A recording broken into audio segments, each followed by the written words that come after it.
What's up, everybody, and welcome back to another episode of the Tactical Gaming Journal. For everything simulation of war, make sure you subscribe to this channel and ring that bell. Today we're talking about Post-Scriptum again, and not how only an extensive armor overhaul is coming to the game, but several things that have been asked for by the community since day one are finally coming to Post-Scriptum, and the biggest one by far being tank interiors. That's right, folks, fully modeled tank interiors are coming to the game.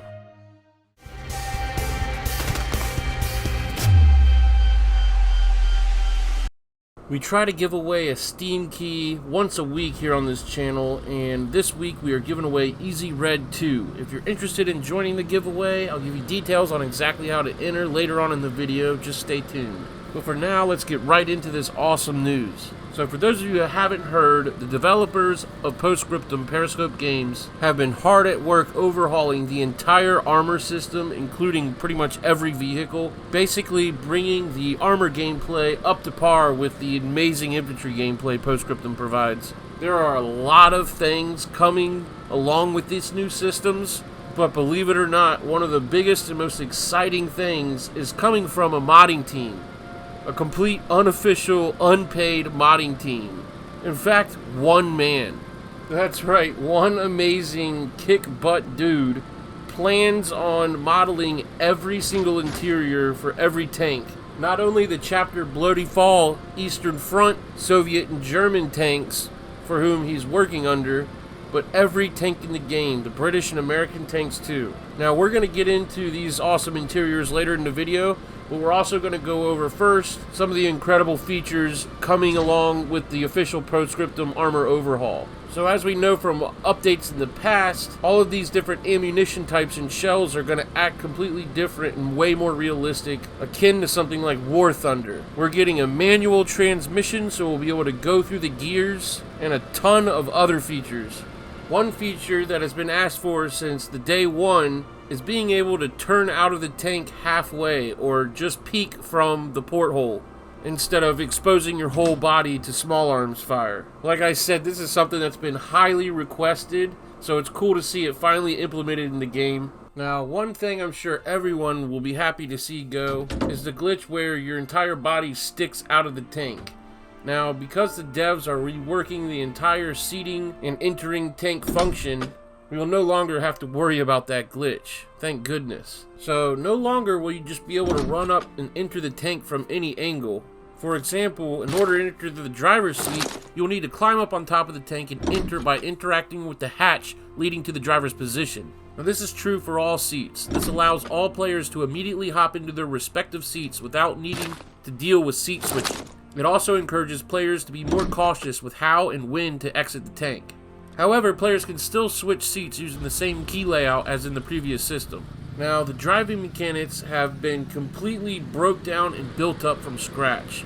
Now, instead of using an imaginary automatic transmission system, the tank is controlled by gearing and throttle. The way this differs from the old system is that you no longer press a key to go forward and backwards, but instead, you control a throttle up and down. This means that the player no longer needs to hold down a key to keep driving, but instead, they can set the throttle at a certain value, and this affects how fast the tank accelerates. What this means for the driver is that they have much more control over how fast their tank drives, allowing them to tailor the speed better to a given situation. Turning the tanks is primarily done by braking one or the other track. This means that with the new system, tanks will not drift from side to side as much, requiring less constant input from the driver in order to keep a tank going straight. Driving a tank means matching your RPMs to your speed. As speed changes, you will need to adjust your gear in order to keep RPMs high enough so that you won't come to a stop. This puts greater emphasis on the driver paying attention to his instruments when driving, as well as the terrain they drive on. Another important change to the driving mechanics is the different driving surfaces will affect how your tank performs. Driving on a road will allow your tank to reach its top speed, but you run the risk of running into mines, anti-tank guns, or enemy infantry. Alternatively, you can go off-road and lose out on the top speed, but obviously you don't run the same risk of hitting any mines, anti-tank guns, or infantry. Unless you get really unlucky, of course. The Post-Scriptum devs said they've also put in extensive work ensuring that the physics act how you'd expect from a tank. Tanks should feel heavy and somewhat clunky to drive, but they should be able to ford over objects and gaps with relative ease. The old system wasn't as good in this regard, with tanks being stuck on objects it should otherwise be able to scale. Now there is a vital new HUD and UI coming into the game that will help crews get a clear overview of the tank as well as its condition. Since the new armor mechanics are almost entirely based on component damage rather than hull damage, it means that we need to ensure crew members can get an overview of the status of various components at a glance. For the driver, you have the new HUD symbology for your throttle, parking brake, rotations per minute, speed in kilometers an hour, and gear setting. The throttle is represented by a white bar that fills up or depletes depending on how much of throttle you want. The throttle will stay where you leave it, making it convenient to set up a certain speed. Next to the throttle, you will find the parking brake symbol. If the parking brake is on, the symbol will be lit up. The rotations per minute, speed gauge, and gear setting is located above the throttle and will help you keep track of the optimal conditions for driving your tank. This is a skill that any driver will need to learn, and mastery of the driving system can allow tankers to use their vehicle to the fullest. Now, to the left of the throttle and driving UI is the compass and damage indicators. Now, with the new system, they wanted to help give tank crews a general idea of where they are being engaged from. This is done by representing the general location a hit came from by using a hit indicator. This hit indicator is not very accurate and will only give you a general idea of the direction of your enemy.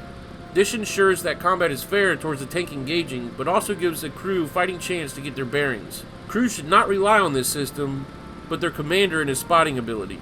When you inevitably take damage from an enemy, this is represented by the damage icons, which are ordered by their function to the tank. At the top, you will find component status for your turret drive and cannon breech barrel. Below is the health status of your ammunition and fuel tanks. While fuel levels won't be simulated, they do pose a significant fire hazard to the tank. After that, you will find your engine and transmission status. Damaging these will seriously affect vehicle performance and potentially cause the tank to become immobilized until repairs have been made. And lastly, you can see the health status for your left and right track respectively.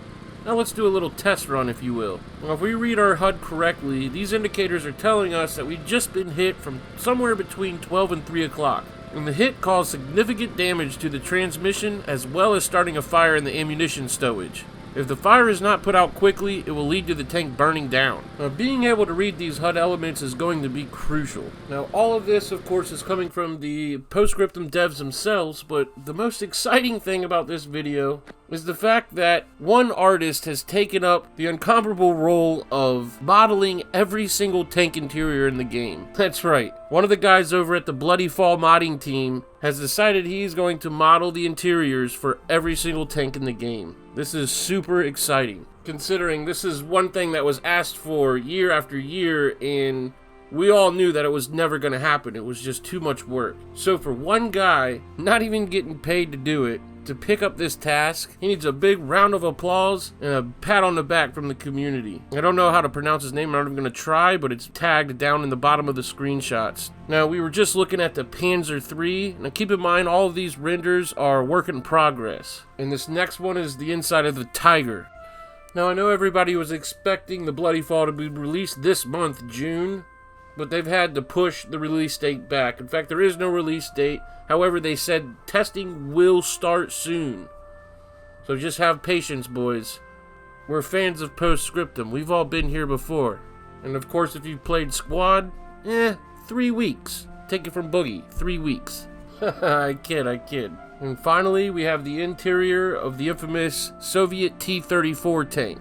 Now, the only information I have is really these screenshots. Now, I don't know how this is going to work. I would imagine the interior is going to work somewhat like a lobby. You get inside, and from inside, you can, pick your seat, driver, gunner, commander. There's a whole lot to speculate. However, these interiors are awesome, and I know everybody that's into armor gameplay is going to be super stoked about it.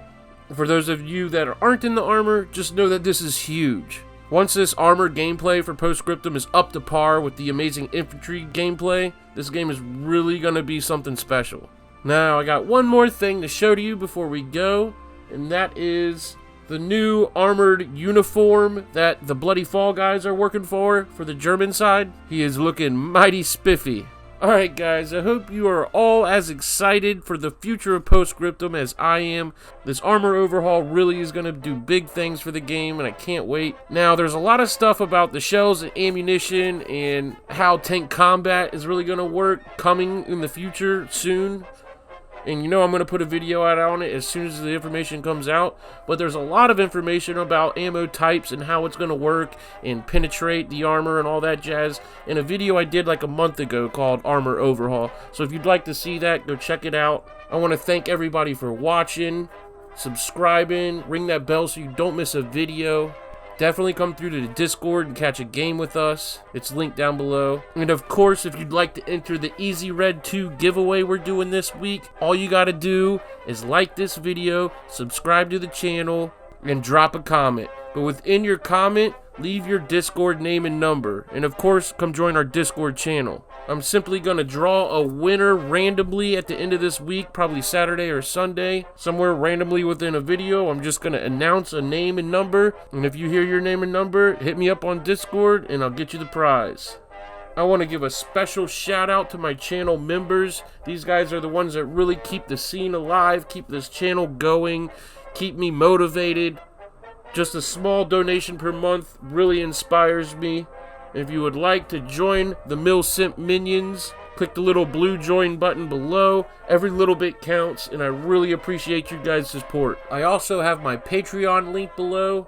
You can contribute to the channel that way. I know it's a ways off, but I do plan on running some servers and getting a community going in the near future. We're headed for 1,500 subscribers. If you have not subscribed to the channel, make sure you do before you go. And finally, of course, y'all be good to each other.